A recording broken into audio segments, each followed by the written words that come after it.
अवधूत चिंतन श्री गुरुदेव दत्त श्री स्वामी समर्थ महाराज की जय। प्रश्नोपनिषद चालू आहे आणि प्रश्नोपनिषदाच्या पहिल्या खंडाचे पहिल्या प्रश्नावरचं विवेचन चालू आहे आणि त्याच्यावरचे आपले 11 मंत्र झालेले आहेत आणि त्या 11 मंत्रामध्ये शेवटचा जो 11वा मंत्र होता त्याचा संक्षिप्त अर्थ असा आहे की कित्येक लोक या सूर्यालाच आपण प्राण आणि आता प्राण आणि रई ह्याच्यावर आपली चर्चा चालू आहे। प्राण आणि रईनी ब्रह्मांडाची निर्मिती झाली आणि प्राण ही जी आहे ती शक्ती स्वरूपामध्ये आहे आणि रई जी आहे हे दृश्यमान जी प्रकृती म्हणजे अपरा प्रकृती ही रई आहे आणि परा प्रकृती हा प्राण आहे। तेव्हा प्रकृतीला तो धारण करतो म्हणून त्याला परा प्रकृती म्हटलंय, पण जो धारण करणारा आहे तो मात्र प्रकृती नाहीये, तर तो पूर्ण शक्ती रूपामध्ये ऊर्जा रूपामध्ये आणि चैतन्य रूपामध्ये आहे। म्हणून प्राण हा जो आहे हा प्रत्येक जीवाला प्राण लाभतो म्हणून त्याचं जीवन होतं। जीवाचं जीवन होण्याकरता प्राणाची आवश्यकता असते आणि तो प्राण जो असतो तो जीवात्म्याबरोबर अखंड असतो। तर तो अनेक पद्धतीने समष्टीमध्ये तो सूर्याच्या रूपामध्ये आहे आणि तिथे त्याला 5 पाय असणारा असं म्हटलेलं आहे आणि तो सर्वांचा पिता आणि 12 आकृती असणारा असं म्हटलंय। तो जलाचा उत्पादक आहे आणि तो स्वर्गलोकापेक्षाही वरील स्थानावर असल्यामुळे तो स्वर्गापेक्षाही अत्यंत श्रेष्ठ आहे असं त्या ठिकाणी दाखवलेलं आहे। व अन्य दुसरे कित्येक लोक सुद्धा या 7 चक्र असणाऱ्या आणि 6 आरी असणाऱ्या रथामध्ये त्या बसलेल्या सूर्यास ते उपासना करतात आणि ह्या रथामध्ये तो बसतो तो दिवस उद्याचा आहे बरं का। उद्या रथसप्तमी आहे म्हणून तो रथसप्तमी म्हणजे रथावर सूर्य बसलेला आहे आणि म्हणून त्या ठिकाणी रथाची कल्पना केली आणि त्या रथाला हे 7 चक्र आहेत, 6 आरी आहेत आणि असा ते वर्णन आपण मागच्या वेळेस पाहिलं आणि ते 12 महिने हे त्याच्या सूर्याच्या ह्या 12 विभिन्न शरीर म्हणजे विभिन्न त्याचे आकार आहेत असं आपण पाहिलं। असा हा 11वा श्लोक पाहिला आणि याच्यामध्ये जे प्राणतत्व आहे त्याला सूर्याशी तिथे एकरूपता दाखवली आहे। तेव्हा हे सूर्य जो आहे तो सूर्यच हा संबंध ब्रह्मांडामध्ये हे प्राणतत्व किंवा प्राणाची ऊर्जा हा प्रदान करणार आहे। त्याच्याबरोबर 6 ऋतू पाहिले आपण आणि 12 महिने पाहिले आणि ह्या मार्गामध्ये जाण्याकरता ही त्याची कशी अवस्था पाहिजे जीवात्म्याची याचं वर्णनही आपण पुढे पाहूया। तेव्हा आता 11वा मंत्र झाला, आज आपण आता 12व्या मंत्रावर आपण इथे चिंतन करायला सुरू करू। तेव्हा 12वा मंत्र काय आहे हे पहिल्यांदा पाहू। मासो वै प्रजापतिस्तस्य कृष्ण पक्ष एव रहीहि शुक्ल प्राणस्तस्मादेत ऋषयः शुक्ल इष्टम कुर्वन्तितर इतरस्मिन्। अन्वय असा की मासः वै प्रजापतिः तस्य कृष्णपक्षः एवं रयिः आणि शुक्लपक्षः प्राणः तस्माद एते ऋषयः शुक्ले इष्टम कुर्वन्ति इतरस्मिन्। याचा आता शब्दशः अर्थ असा आहे की महिनाच प्रजापती आहे आणि त्या प्रत्येक महिन्याला प्रजापती म्हणून त्या प्रजापतीपासून आता रई आणि प्राण निर्माण झाले। तसे या महिन्याचे 2 भाग आहेत, त्याच्यामध्ये एक कृष्ण पक्ष आहे आणि दुसरा शुक्ल पक्ष आहे। जो कृष्ण पक्ष आहे त्याला रई असं म्हटलंय आणि शुक्ल पक्ष जो आहे त्याला प्राण असं म्हटलंय। त्यामुळे हे कल्याणकर्मी सर्व ऋषीगण जे आहेत ते ह्या शुक्ल पक्षामध्येच निष्काम भावात यज्ञ आदी कर्तव्य कर्म करतात। सर्व जे यज्ञादी कर्म जे आहे सर्व जे शुद्ध अनुष्ठान आहेत त्या अनुष्ठानाला आपण शुद्ध पक्षातच करतो म्हणून शुद्ध पक्ष हा, कारण शुद्ध पक्षामध्ये ती प्राणशक्ती आहे आणि कृष्ण पक्षामध्ये हे इतर कर्म करतो आपण ती रई आहे। तेव्हा दुसरे जे संसारिक भोगाची कामना असणारे कामनायुक्त कर्म जे आहेत ते कृष्ण पक्षामध्ये केले जातात आणि म्हणून कृष्ण पक्ष हे सकाम भावाने केलेलं कर्म करता आहे, तर शुभ कर्म आणि शुभ कर्माचं अनुष्ठान करण्याकरता हे शुद्ध पक्ष आहे। असा हे 2 पक्ष असलेले। तेव्हा या मंत्राचा जो आशय आहे तो आशय असा आहे की ह्या मंत्रामध्ये एका महिन्यास प्रजापतीचं रूप दिलेलं आहे आणि आपल्या कर्माद्वारे परमात्म्याची उपासना करण्याचं रहस्यही त्यांनी दाखवलं आहे. त्याच्यामध्ये भाव असा आहे की प्रत्येक महिन्याला तुम्ही प्रजापती असं समजा, आणि त्यामध्ये कृष्ण पक्ष जो आहे तो 15 दिवसाचा असतो, आणि तो ह्या परमात्म्याचा हा डावा भाग आहे, आणि शुद्ध पक्ष जो आहे तो उजवा भाग आहे. ज्यास शुद्ध पक्षाला प्राण म्हटलेलं आहे आणि कृष्ण पक्षाला रई म्हटलेलं आहे. तेव्हा शुद्ध पक्षाचे देखील 15 दिवस आहेत, आणि तो परमात्म्याचेच उत्तर अंग आहे. एक दक्षिणांग आहे, एक उत्तरांग आहे. दक्षिणांग हे कृष्ण पक्ष म्हटलंय, आणि उत्तरांग जे आहे त्याला शुद्ध पक्ष असं म्हटलंय. तेव्हा हा जो प्राण आहे तो परमात्म्याचे अंतर्यामी रूप आहे.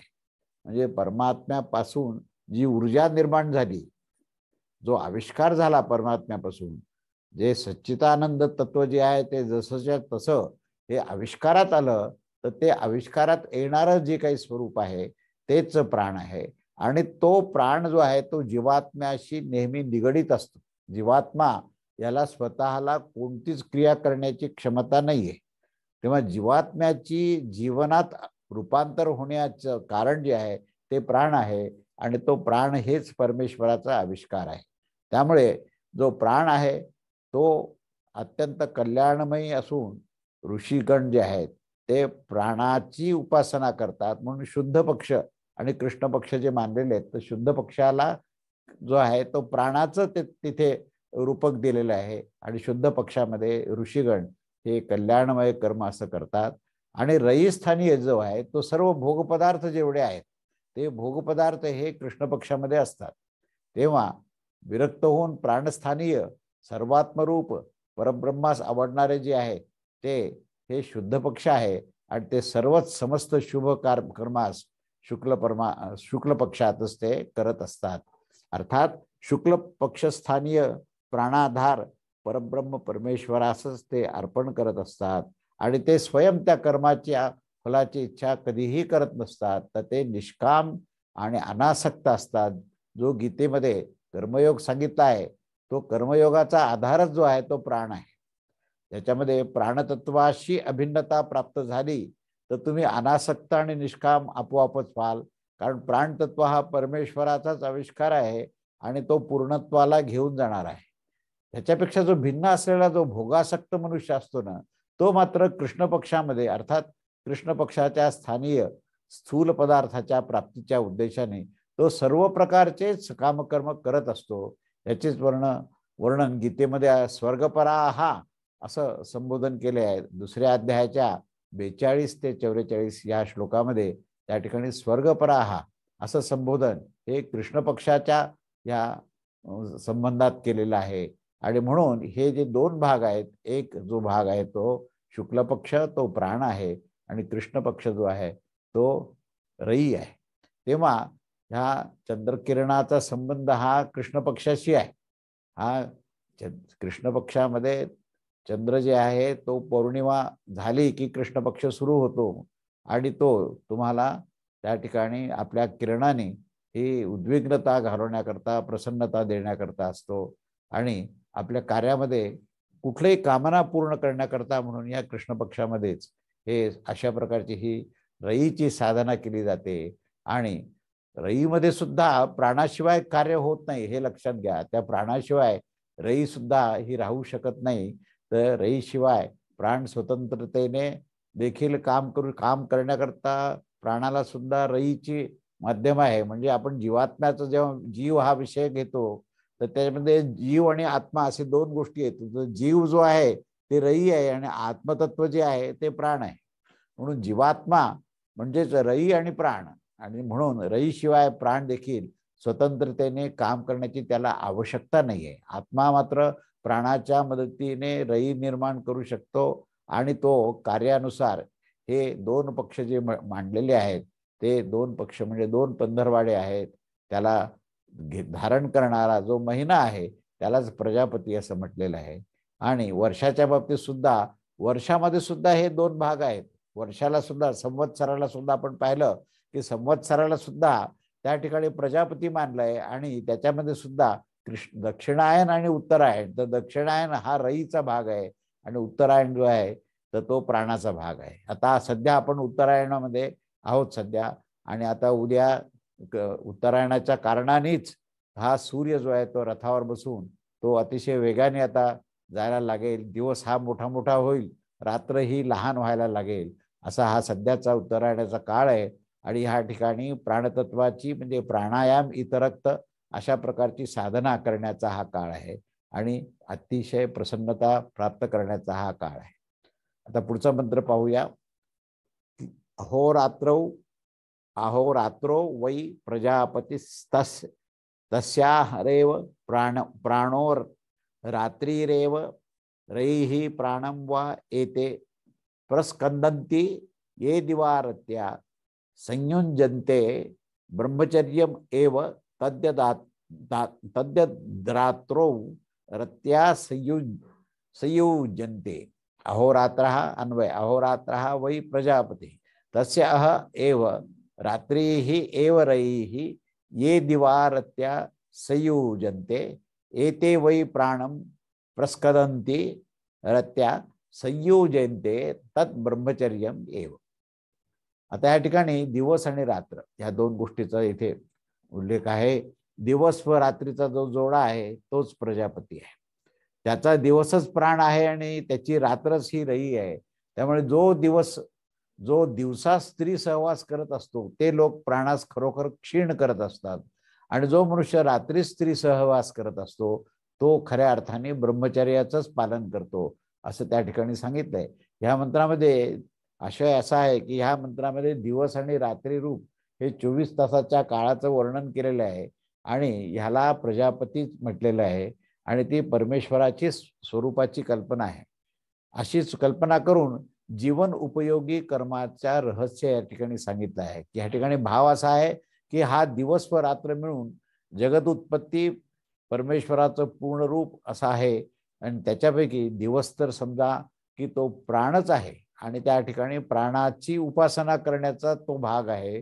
दिवसा तुम्ही प्राणाला सशक्त करा आणि प्राणाचा विनियोग जो आहे तो सत्कर्मा करता आणि उत्तम अनुष्ठाना करता करा, तेव्हा सर्वांस जीवन देणारा तो प्रकाशमय विशुद्ध स्वरूप असणारा तो प्राण आहे. आणि रात्र मात्र ही भोगरूप आहे, कारण ती रई आहे. आणि त्या कारणाने जो मनुष्य दिवसा स्त्री प्रसंग करत असेल तर त्याला त्या परमात्म्याच्या विशुद्ध स्वरूपास प्राप्त करण्याची इच्छाही निर्माण होणार नाही आणि त्याला परमात्मा प्राप्त होऊ शकणार नाही. पण प्रकाशमय मार्गात चालण्यास प्रारंभ करून स्त्री प्रसंग इत्यादी विलासात आसक्त होऊन जात असेल तर तो आपल्या लक्ष्यापर्यंत कधीही पोहोचू शकणार नाही. या अमूल्य जीवनास व्यर्थ घालवून देऊ नका. त्यापेक्षा भिन्न असलेली जी की सांसारिक उन्नतीची इच्छा करणारे असतात ते जर शास्त्राच्या नियमानुसार ऋतुकालात रात्रीच्या समयी नियमाच्या अनुकूल स्त्री प्रसंग करत असतील तर ते शास्त्राच्याच आज्ञेचे पालन करत असतात आणि खऱ्या अर्थाने ते ब्रह्मचरीच आहेत, कारण त्यांच्यामध्ये संयम आहे. संयमालाच ब्रह्मचर्य म्हटलेलं आहे. ज्यावेळेस तुम्ही योग्य वेळेला योग्य कृती करता आणि संयम पाळता त्याला ब्रह्मचर्य असं म्हटलेलं आहे. तेव्हा ब्रह्मचर्य या शब्दाचाही अर्थ या निमित्ताने आपल्याला स्पष्ट होणं आवश्यक आहे. तर ब्रह्मचर्याचं व्रत जे आहे ते शास्त्राची आज्ञा पालन करून कार्य करणं आहे आणि आपल्या प्राणाचं रक्षण करायचं आहे आणि प्राणाचा आधार घेऊन परमेश्वराला प्राप्त करायचं आहे. तेव्हा लौकिक दृष्टीने तर आपण असं म्हणू शकतो की या मंत्रामध्ये गृहस्थास दिवसा स्त्री प्रसंग कधीही करू नये अशा प्रकारचा हा संदेश दिलेला आहे.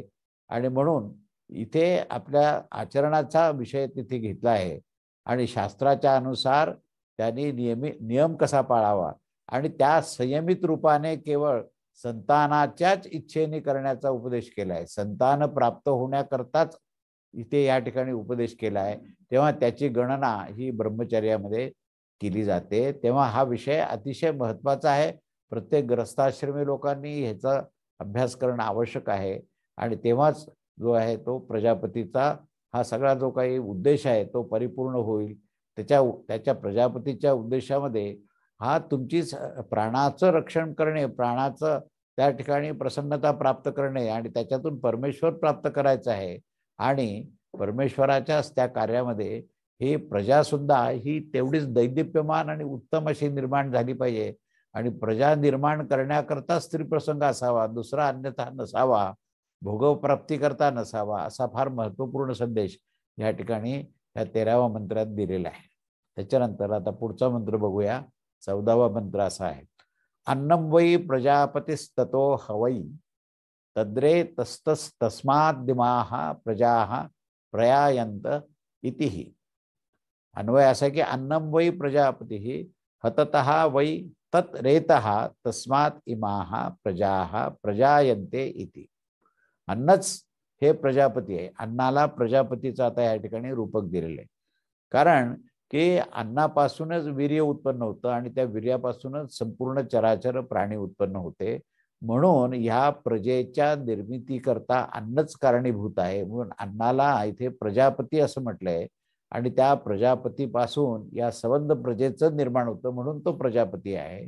तर ते निर्माण होण्याकरता अन्न कारणीभूत असल्यामुळे अन्नाला प्रजापती असं म्हटलं आहे.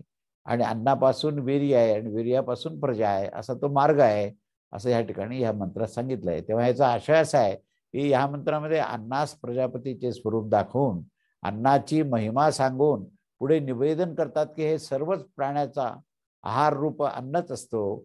आपण मागे तैत्तिरीय उपनिषदामध्ये अन्नावरचा विस्ताराने अभ्यास केला की अन्नच हे सर्व कसं आहे.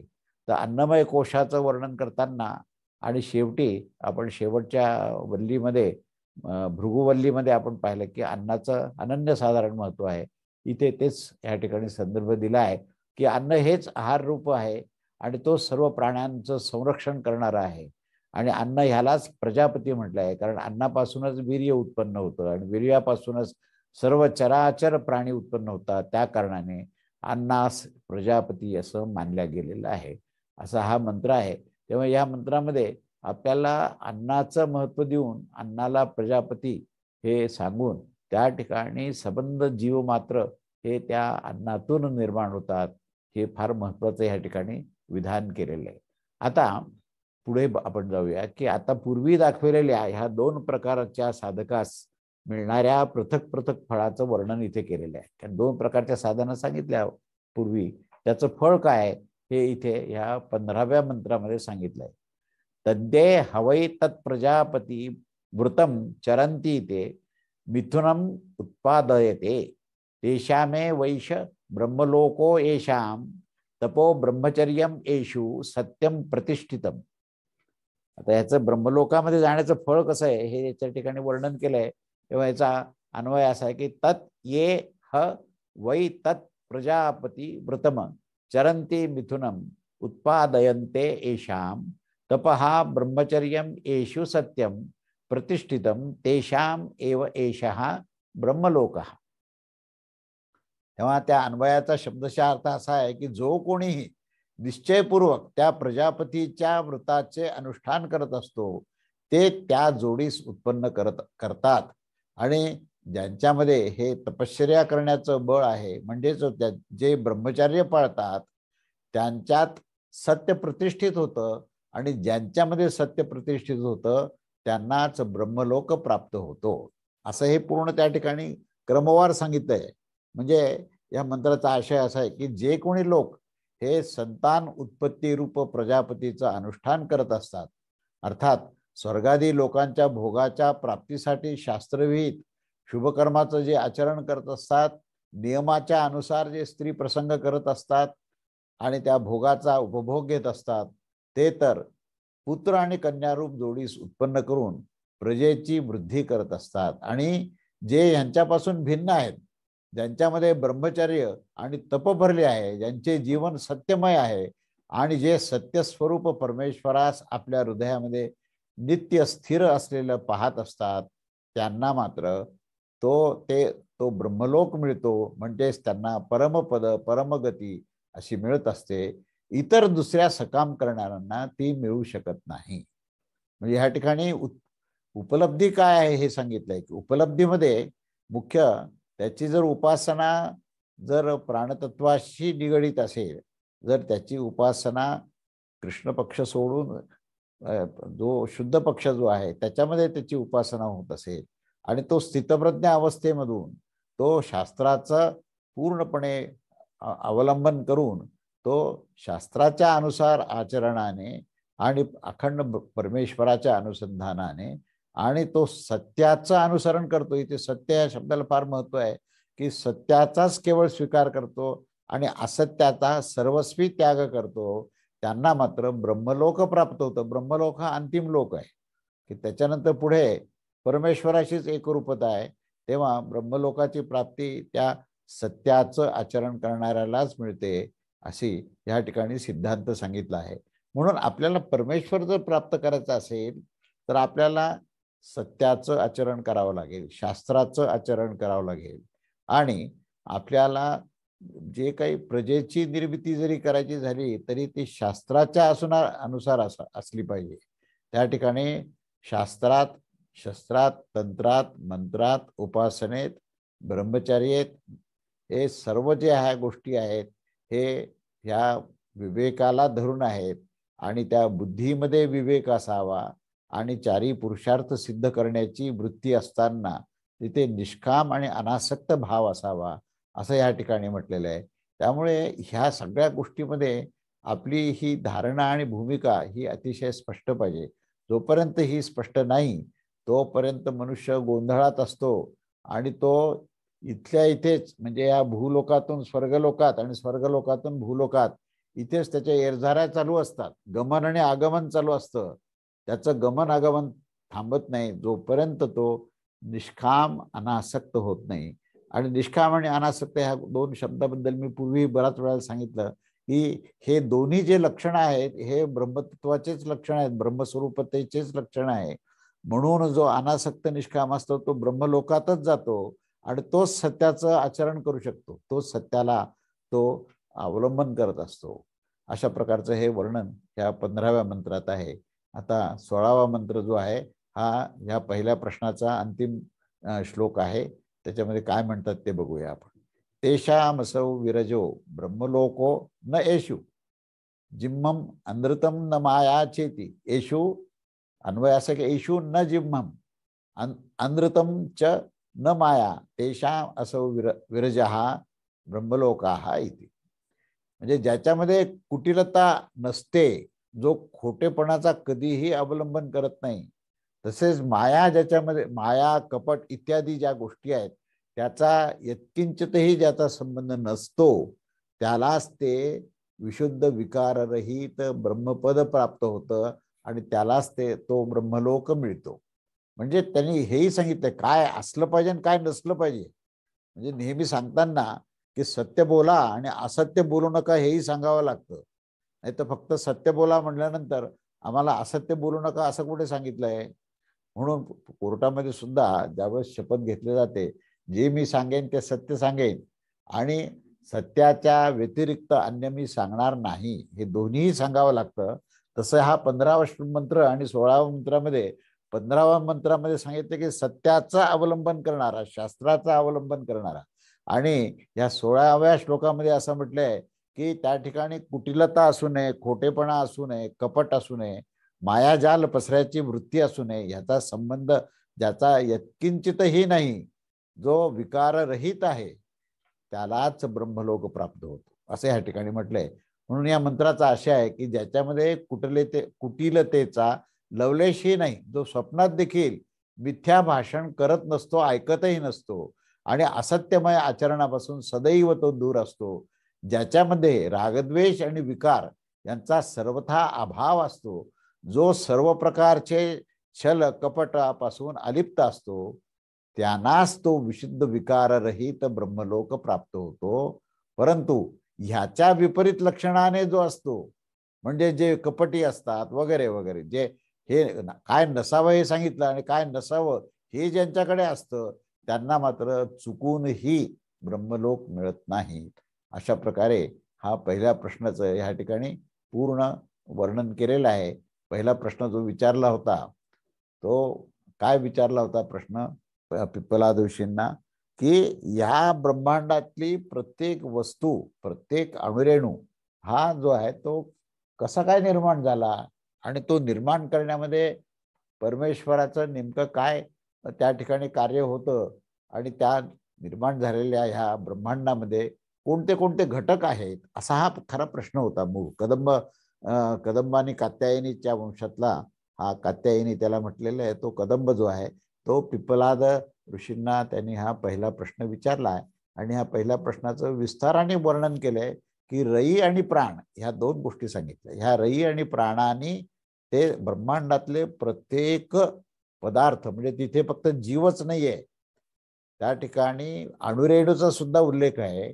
तर अणुरेणूचा म्हणजे आता खरं सांगायचं म्हणजे ॲटॉमिक सायन्सच्या लोकांना जर आपण विचारला प्रश्न की बा ॲटम जो आहे तो निर्माण कसा होतो, त्याची काय प्रक्रिया आहे, किंवा ॲटम ज्याच्यापासून बनलेले आहेत म्हणजे इलेक्ट्रॉन, प्रोटॉन, न्यूट्रॉन वगैरे हे जे पार्टिकल्स आहेत, हे पार्टिकल कसे निर्माण झाले, तर मला माझ्या तरी माहितीप्रमाणे अजूनही शास्त्रज्ञांना हे पार्टिकल कसे निर्माण झाले हे सांगता येणार नाही, किंवा अणूची निर्मिती ही नेमकी कशी झाली हे सांगता येणार नाही.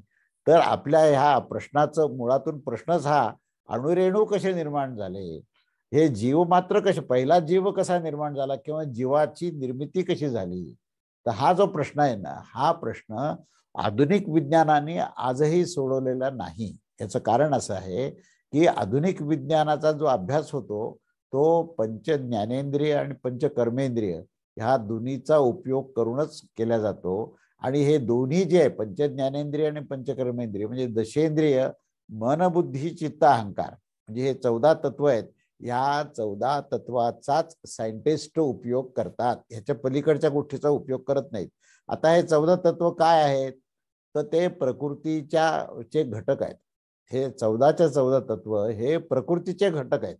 जसं शरीर हे प्रकृतीचं घटक आहे, शरीर, स्थूल शरीर हे कशाने बनलेलं आहे, तर पंचमहाभूतांनी बनलेलं आहे. तसंच पंच ज्ञानेंद्रिय, पंचकर्मेंद्रिय, मन, बुद्धी, चित्त, अहंकार, म्हणजे पहिले दशेंद्रिय त्याला बहिःकरण म्हटलंय, आणि नंतरचे जे 4 तत्व मन, बुद्धी, चित्त, अहंकार त्याला अंतःकरण म्हटलंय. अंतःकरण चातुष्टय म्हणजे 4 तत्वांनी अंतःकरण बनलंय, आणि 10 तत्वांनी हे बहिःकरण. बहिःकरण का म्हटलं, कारण बाहेर जाऊन क्रिया करणारे ते बहिःकरण आहे, आणि अंतःकरण का म्हटलंय की अंतरंगामध्ये क्रिया करणारे ते अंतःकरण. म्हणून हे अंतःकरण आणि बहिःकरण याच्यातून चिंतन होतं आणि क्रिया प्रारंभ होते, आणि शरीरातून ती प्रत्यक्ष आविष्कृत होते. तेव्हा हे सगळे जे 5 महाभूत, पंच ज्ञानेंद्रिय, पंचकर्मेंद्रिय आणि मनबुद्धी, चित्त, अहंकार असे 19 तत्व आहेत. ह्या 19 तत्वांनी सर्व काही क्रिया होत असते, आणि सर्व काही चिंतन होत असतं, आणि सर्व काही संशोधन होत असतं. म्हणून या संशोधनामध्ये विनियोग ह्या 14 आणि किंवा 19 तत्वाच्या व्यतिरिक्त 20वं तत्व तिथे कार्यरत नाहीये. मग हे 19 तत्व काय आहेत, तर हे 19 तत्व हे प्रकृतीचे अंग आहेत. मनबुद्धी, चित्त, अहंकार आणि दशेंद्रिय हे त्रिगुणाने बनलेले आहेत, आणि शरीर जे हे पंचमहाभूतापासून बनले, म्हणजे पंचमहाभूत आणि त्रिगुण ही 8 तत्व, ही अष्टधा प्रकृती अशी आहे. या अष्टधा प्रकृतीचा विनियोग करून त्याने मूलतत्व, मूल सत्य काय आहे हुडकायचा प्रयत्न केला. तर सत्य जे आहे हे पंचमहाभूताच्या पलीकडे आहे, सत्य जे आहे त्रिगुणाच्या पलीकडे आहे. मग त्याच्या पलीकडे जर असेल तर ह्या सर्व साधना जे काही आपण साधन वापरलेले जे आहेत, हे साधन जे आहे हे अपुरे आहेत, यांना क्षमताच नाहीये. अहो, तुमच्याकडे 1 लिटरचं माप दिलं आणि सांगितलं की हे समुद्रामध्ये किती पाणी मोजा, तर मोजणं शक्य आहे का? का नाही मोजणं शक्य? कारण समुद्रातलं पाणी अमाप आहे, आणि हा मापा आपल्याकडे दिलेलं जे माप आहे ना, ते माप हे 1 लिटरचं आहे. तर किती लिटर समुद्रात पाणी आहे हे आपल्याला 1 लिटरच्या मापाने सांगता येईल का? नाही सांगता येणार, कारण हे माप आहे आणि ते अमाप आहे. अमाप म्हणजे ज्याला मापाने मोजता येत नाही, असं ते समुद्राचं पाणी आहे. तसं तुम्ही सत्याचा शोध घेताना सायन्सची मर्यादा कुठे हे मी सांगतो. सायन्स जे आहे हे काहीतरी माप घेऊन मोजतो, आणि सत्य कसं आहे, अमाप आहे. त्या सत्ता जे सत्यतत्व आहे त्या सत्यतत्वाला मोजण्याकरता हे दशेंद्रिय, मनबुद्धी, चित्त, अहंकार आणि पंचमहाभूत हे अपूर्ण आहेत. या मापाने ब्रह्मतत्वाला मोजता येणार नाही. आपण तर अपरा प्रकृतीबद्दल बोलतोय, आता जे सांगताय ते तर अपरा प्रकृती आहे. म्हणजे अजूनही आपण जे विचारलाय प्रश्न हा सगळ्या अपरा प्रकृतीबद्दल विचारलाय की हे ब्रह्मांड, आणि या ब्रह्मांडामध्ये असलेले सगळे अणुरेणू, सगळे जीवमात्र, प्राणीमात्र हे कसे काय निर्माण झाले, याची निर्मितीचं काय कारण आहे, कोण कारण आहे त्याला, महाकारण कोण आहे आणि प्रत्यक्ष त्याचे घटक काय आहेत, असा हा प्रश्न आहे. त्यामुळे ह्या प्रश्नाला इंद्रियाने नाही समजून घेता येईल. ह्या प्रश्नाला मन, बुद्धी, चित्त, अहंकार हे समजून घेऊ शकत नाही. या प्रश्नाला शरीराने म्हणजे पंचमहाभूतांनी किंवा पंचतन्मात्रा ज्या आहेत, शब्द, स्पर्श, रूप, रसगंध या माध्यमातून तुम्हाला समजून घेता येणार नाही. कारण हे सर्व हे प्रकृतीला बुजू शकत नाही, तर परमात्म्याला काय बुजू शकतील. आणि प्रश्न तर आता सध्या अपरा प्रकृतीबद्दल आहे. मग ह्या अणूचं घटक काय. आता आपण जो प्रश्न सायन्समध्ये जो आपल्याला अनुत्तरित राहिला, तर इथे ह्या सायन्सच्या अनुत्तरित राहिलेल्या प्रश्नाचं उत्तर काय हे आपण ह्या ठिकाणी बघूया. उत्तर काय दिलेले या ठिकाणी. पहिल्यांदा सांगितलं की परमात्मा आहे, म्हणजे सुरुवात परमात्म्यापासून केलेली आहे की त्या परमात्म्याला या प्रकृतीच्या कुठल्याच गोष्टीने आपण मोजू शकत नाही. तिथून इथे सुरुवात केली की त्या परमात्म्याने प्रजापतीचं रूप धारण केलं आणि त्या प्रजापतीने रई आणि प्राण असे दोन निर्माण केले तत्व, आणि रई आणि प्राणाच्या संयोगाने सर्व काही ब्रह्मांडातल्या वस्तू तयार झाल्या. आता आपल्या अणुविज्ञानामध्ये हेच मी मांडलेले सिद्धांत कुठे आहेत का, की परमात्मा, प्रजापती, रई आणि प्राण. रई आणि प्राणाच्या थोडं जवळपास पोहोचलेले आहेत, की आपण म्हटलंय की वेव आणि मॅटर हे रई आणि प्राण. रई जी आहे ते मॅटर आहे आणि प्राण जे आहे हे वेव फॉर्म मध्ये, म्हणजे त्याला आपण थोडस जवळ, पूर्णपणे म्हणता येणार नाही. प्राणाला फक्त तुम्हाला वेव म्हणता येणार नाही. प्राण हा सच्चिदानंद तत्व आहे, त्यामुळे त्याला वेव मधून मोजता येणार नाही. पण तो एक्सप्रेशन मध्ये आला की तो वेव फॉर्म मध्ये येतो, आणि तो वेव फॉर्म अजून ग्रॉस एक्सप्रेशन मध्ये आला की तो रई होतो. म्हणजे तो वेव जो आहे, तो वेव ज्यावेळेस कंडेन्सेशन होतं त्याचं आणि तो मॅटर फॉर्म मध्ये येतो, त्यावेळेस त्याला अणू म्हणतो आपण. अणू जो आहे ना हा पंचमहाभूतात्मक आहे, त्रिगुणात्मक सुद्धा नाहीये. पण आता सायंटिस्ट थोडंसं सांगायला लागले की हा जो काही अणू ज्या पार्टिकल पासून बनलेले आहेत, ते पार्टिकल कधी कधी वेव्हच्या फॉर्म मध्ये आहेत आणि कधी कधी मॅटरच्या फॉर्म मध्ये. म्हणजे इलेक्ट्रॉन बद्दल जे श्रोडिंजर्स इक्वेशन जे आहेत, आणि त्या क्वाड्रॅटिक इक्वेशन मध्ये त्यांनी मास आणि व्हेलॉसिटी काढायचा प्रयत्न केला, तेव्हा ज्यावेळेस मास काढण्याचा म्हणजे वस्तुमान काढण्याचा प्रयत्न केला तेव्हा व्हेलॉसिटी 0 झाली, आणि जेव्हा व्हेलॉसिटी काढायचा प्रयत्न केला तेव्हा वस्तुमान 0 झालं. म्हणून त्यांनी काय म्हटलं की ज्यावेळेस वस्तुमान 0 होतं त्यावेळेस, म्हणजे मास 0 होतं त्यावेळेस ते वेव्ह फॉर्म मध्ये असतं, आणि ज्यावेळेस व्हेलॉसिटी 0 असते त्यावेळेस ते मॅटर फॉर्म मध्ये असतं. म्हणजे ते कधी मॅटर फॉर्म मध्ये आहे, कधी वेव्ह फॉर्म मध्ये, म्हणजे कधी त्रिगुणात्मक मध्ये आहे आणि कधी पंचमहाभूत, कधी सूक्ष्म देहामध्ये आहे, कधी स्थूल देहामध्ये आहे. इथपर्यंत ते आलेत, पण त्याच्या पलीकडे ते गेलेच नाहीत. कारण प्राण सच्चिदानंद असं म्हटलं, ती साम्य अवस्था म्हटली की या ठिकाणी साम्य अवस्था हे सायन्स सांगूच शकत नाही, अशी वस्तुस्थिती आहे. पण इथे अध्यात्मशास्त्र जे आहे हे साम्य तत्वापासूनच प्रारंभ होतं. परब्रह्म परमेश्वर हा सच्चिदानंद आहे, म्हणजेच काय, तो साम्य स्थितीमध्ये जे सत आहे तेच चित्त आहे, जे चित्त आहे तोच आनंद आहे. म्हणून सच्चिदानंद हे अत्यंत समतत्वामध्ये आहे. असं समतत्व सांगण्याकरता सायन्स आज अपूर्ण आहे. त्या सायन्सला पूर्ण करायचं का जबाबदारी आपल्या सर्वांवर आहे.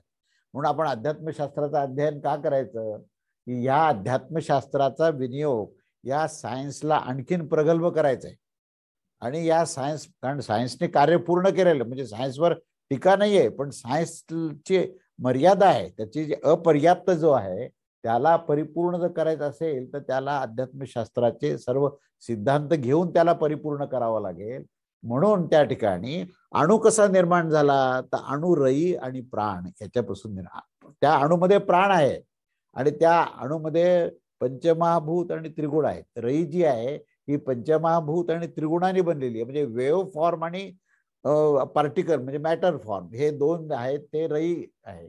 आणि त्या दोघांना ऊर्जा देणारा कोण आहे. आता आपण ऊर्जेचा विषय जर आपण काढला तर ऊर्जेमध्ये काय काय येतं, आपण सगळे व्हेरियस फॉर्म्स ऑफ एनर्जीज आपण म्हणतो. इलेक्ट्रिसिटी आहे, साऊंड एनर्जी आहे, हीट एनर्जी आहे. तर ह्या सर्व ज्या एनर्जी ज्या आहेत, या एनर्जीचं ओरिजिन कुठे आहे असं विचारलं तर तुमच्याकडे काय उत्तर आहे.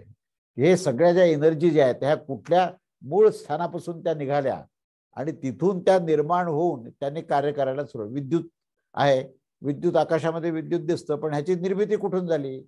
या विद्युतला निर्माण करणारं कोण आहे? उत्तर नाही आहे आपल्याकडे. साऊंड एनर्जी, ही साऊंड एनर्जी कशी निर्माण झाली, याचं निर्माण करणारा कोण आहे? आपल्याकडे उत्तर नाही आहे. तर ही ऊर्जा म्हणजेच त्याचं मूळ हा प्राणतत्व आहे. या प्राणतत्वातून ही ऊर्जा निर्माण, आणि प्राणतत्व कसा झाला तर तो परमेश्वराचा आविष्कार आहे, ते सच्चिदानंद तत्व आहे. आणि ते आविष्कारात जेव्हा येतं तेव्हा ते त्रिगुणात येतं. त्या प्राणाला ज्यावेळेस जीवाचा संबंध येतो त्यावेळेस तिथे हे आविष्कार सुरू होतो. तर हा जीव आणि जीवात्मा, हा जीव जो आहे तो रई आहे आणि जीवात्मा हा रई आणि प्राण आहे. कारण आत्मा प्राण आहे आणि जीव जो आहे तो रई आहे. म्हणून त्या जीवात्म्याला प्राणाची संगती आहे म्हणून तो जीवन निर्माण होतं. नाहीतर जीवापासून जीवन निर्माणच झालं नसतं. तर जीवापासून जीवन निर्माण होण्याचं मूळ कारण जर काय असेल तर त्या जीवतत्वाला प्राणतत्वाचा स्पर्श झाला आणि त्याच्यामध्ये चैतन्य निर्माण झालं. आणि मग आपण म्हणतो की हे बघा जीवन जिवंत आहे, तो म्हणतो तो प्राणी जिवंत आहे, अजून मृत झालेला नाही. याचा अर्थ त्याच्यामध्ये चैतन्याचं दृश्य आपल्याला दिसतं. आणि हे चैतन्य काय आहे तर तोच तो प्राण आहे. तो प्राणच सच्चिदानंद आहे, तो प्राणच परमात्मा आहे. आणि तो प्राण ह्या सर्व गोष्टीला चेतवणारा चैतन्य आहे. म्हणून ॲटमचा विचार केला तर ॲटम मध्ये इलेक्ट्रॉन, प्रोटॉन, न्यूट्रॉन हे सब पार्टिकल जे आहेत, या सब पार्टिकलला जे काही वेगाने फिरतात त्या वेगाने फिरण्याला कारणभूत कोण आहे का उत्तर सायन्समध्ये? ते फिरतात एवढं म्हणतात. कसं काय फिरतात, कोण शक्ती देतं माहित नाही. ती फिरण्याची जी शक्ती आहे ती प्राण आहे. म्हणून त्या प्रत्येक अणुरेणूमध्ये तो प्राणतत्व आहे. आणि त्या अणूमध्ये जे असलेले पार्टिकल्स जे आहेत आणि त्याच्यामध्ये असलेले जो इलेक्ट्रॉन, प्रोटॉन, इलेक्ट्रॉन बाहेरून फिरतो आणि जो प्रोटॉन आहे तो सर्व रई आहे. म्हणून आता अणुशास्त्राला आपल्याला रई आणि प्राण या दोन गोष्टींमधून आपल्याला स्पष्ट करता येतं. आणि तो प्राण जो आहे तोच प्रजापतीपासून निर्माण झाला. प्रजापती म्हणजेच परमात्मा आहे. म्हणून परमात्म्यापासून हा जो आहे हा प्राण आणि रई झाला. आणि प्राण आणि रई पासून हे अणू तयार झाला, हा जीव तयार झाला. लक्षात आलं? म्हणून ही संबंध ब्रह्मांडाची निर्मितीचं शास्त्र आपण जे काही सायन्समध्ये शिकतो त्याची अपूर्णता कुठे आहे हे मी सांगितलं. आणि त्याला पूर्ण करायचं असेल तर आपल्याला ह्या उपनिषदाचा आपल्याला विनियोग करावा लागेल, त्याचा अभ्यास करावा लागेल.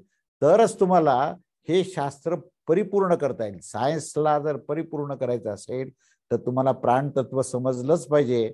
आणि प्रत्येक अणुरेणूमध्ये प्राणतत्व आहे, ते चैतन्य आहे. आणि त्या चैतन्यानेच तो इलेक्ट्रॉन फिरतोय, त्या चैतन्यानेच त्या प्रोटॉनमध्ये पॉझिटिव्ह चार्ज आहे, त्या चैतन्यानेच त्याला निगेटिव्ह चार्ज आहे. आणि म्हणून त्या निगेटिव्ह आणि पॉझिटिव्ह चार्ज का मिळाले, हा चार्ज देण्याचं काम कोणी केलं तर ते प्राणतत्वाने केलं. आणि मग दिल्यानंतर तो इलेक्ट्रॉन, प्रोटॉन आणि न्यूट्रॉन हे सगळे एकत्र येऊन त्यांनी एक विशिष्ट प्रकारचं त्याची एक रचना केली. आणि त्या संरचनेला तयार करणारा सुद्धा कोण आहे तर तो प्रजापती आहे.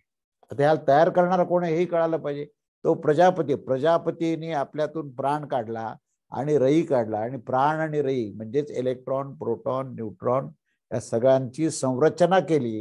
आणि संरचना केल्यानंतर आपण त्याला हायड्रोजन म्हणायला लागलो, आपण ऑक्सिजन म्हणायला लागलो, आपण नायट्रोजन म्हणायला लागलो. आणि मग हे अणुरेणू पुन्हा आणखीन एका विशिष्ट पद्धतीने त्याचं ज्यावेळेस एक मॉलिक्यूल तयार होतो त्याला आपण DNA, RNA असं म्हणायला लागलो. आणि त्या DNA, RNAला मग स्वभाव निर्माण झाले. आणि त्या स्वभावातून जीव निर्माण झाला. आणि त्या जीवातून ही प्रजा निर्माण झाली. म्हणून या प्रजेकरता, ह्या प्रजेच्या निर्मितीकरता आणि ह्या संबंध ब्रह्मांडाच्या अणुरेणूच्या निर्मितीकरता कारणीभूत कोणते घटक आहेत तर प्राण आणि रई आहे. आणि प्राण आणि रई करता हा प्रजापती त्याला मुख्य निर्माता आहे. आणि ह्या प्रजापतीचं आविष्कार जो आहे तो परमात्म्यापासून आहे. म्हणजे परमात्म्यापासून ह्या पूर्ण ब्रह्मांडाची निर्मिती कशी झाली हे आपल्याला परिपूर्णपणे सांगणारा असा हा प्रश्न आणि त्याचं उत्तर आहे. तेव्हा ह्या उत्तराला केवळ शब्दशः न करता त्याचा आशय कसा आहे आणि त्याचा आधुनिक विज्ञानामध्ये कसा विनियोग होऊ शकतो आणि आपल्याला आधुनिक विज्ञानाला प्रगल्भ कसं करतं हे उपनिषद हे आपल्याला समजणं आवश्यक आहे. आणि त्या दृष्टिकोनातून प्रत्येकाने त्याचं अध्ययन करावं, त्याच्यावर चिंतन करावं आणि त्या चिंतनातून आपण आपल्या आपण ज्या ज्या गोष्टीचं अध्ययन करतोय सध्या, सायन्स आणि इलेक्ट्रॉनिक फिजिक्स आणि इलेक्ट्रॉनिक इंजिनिअरिंग, आणि त्याच्याही पुढे जाऊन IT क्षेत्रामध्ये तुम्ही पुढे गेलेला आहात, त्या सगळ्याचं रिझनिंग करताना पहिल्यांदा तिथे परमेश्वराचा, प्रजापतीचा, प्राण आणि रईचा संबंध कसा आहे हे परिपूर्णपणे कळालं तरच तुम्ही ह्या गोष्टीला आणखीन त्याचा विकास करू शकाल. एवढं बोलून आता या प्रश्नाचं मी इथे थांबतो आणि आता दुसरा प्रश्न आपण पुढच्या रविवारी सुरू करू. आणि त्या भार्गवाचा प्रश्न आहे, फार सुंदर प्रश्न आहे आणि त्याचं उत्तरही पिप्पलादाने दिलेलं आहे. अवधूत चिंतन श्री गुरुदेव दत्त. श्री स्वामी समर्थ महाराज की जय.